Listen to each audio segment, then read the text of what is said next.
Lagi yung kuya nakapag-post sa tao. Ilang beses na po. Pangatlo na yun, kuya. Nga po, ako po una, sunod pa ikaw, tapos sunod po ako. Tapos sige. Kanina po, sunod. Diba dalawa pa?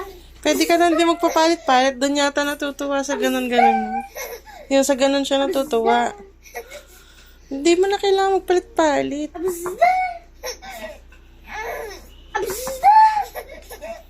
Ganyan-ganyan mo lang siya. Yan. Ganun na mo lang. Huwag ka na magpalit.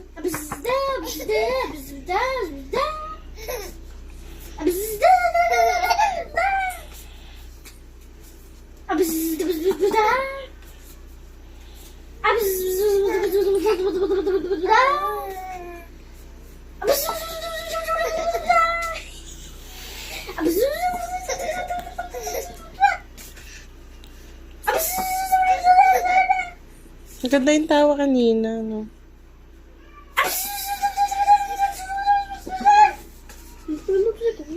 Hmm? Kabila kami nun.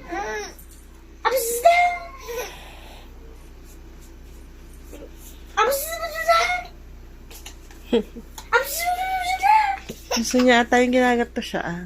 Pero, ayan. Ay, Hawak.